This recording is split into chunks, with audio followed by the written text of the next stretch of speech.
Surely constitutes a crisis, leading in a time of crisis. Mr. Poilievre, question for you. If the United States withholds support from Ukraine going forward, do you believe Canada should commit more to assist? I believe we should continue to support Ukraine. Our party supported donating missiles that the Canadian military was decommissioning. We supported funds and other armaments to back the Ukrainians in the defense of their sovereignty. We also need to rebuild our own Canadian military because the Russians want to make incursions into our waters.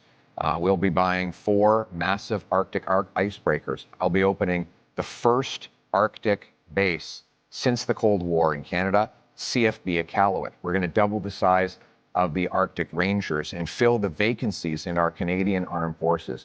We need a change to rebuild our military, which has been so disintegrated under the cuts and the mismanagement of the last 10 years. But we can have a change because we have the best soldiers, sailors, and airmen in the world, and they will have full backing from my government if you give me the honor of becoming Prime Minister.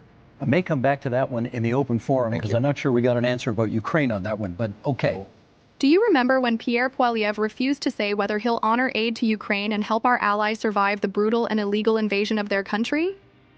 In February 2024, Prime Minister Justin Trudeau signed a deal in Kyiv committing Canada to a $3 billion security assistance package for Ukraine, a milestone event to mark the second anniversary of Russia's full-scale invasion. Unfortunately, Pierre Poilievre and the Conservative Party of Canada have refused to say whether they will continue to support Ukraine. This has prompted intense criticism of Pierre Poilievre by Canadians of Ukrainian descent and others. Ukrainian Canadians make up the largest Slavic group in Canada. They make up about 4% of the Canadian population, or 1.4 million people. Headlines like "Poilievre turns his back on Ukraine" have dogged Pierre Poilievre throughout his time as Conservative leader. But it gets worse.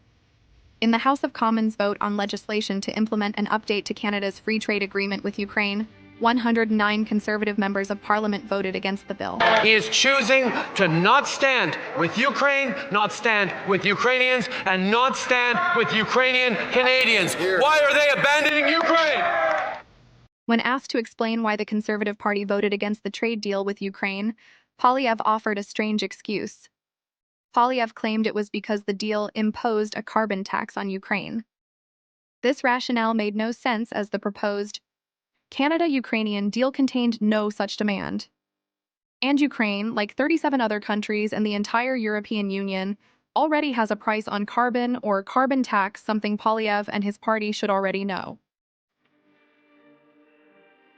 Some political analysts suggest that Poilievre is following his Conservative Party base who opposes Ukraine aid. An Angus Reid Institute poll has found that 43% of Conservative Party supporters think Canada is giving too much money to Ukraine. Poilievre has now turned his back on Ukraine, and Poilievre refuses to commit to supporting Ukraine with aid, military training, and funding. For Slavic Canadians like me who used to vote Conservative, this has been hard to watch. Thanks for listening. This has been our first ever segment of Remember That Time.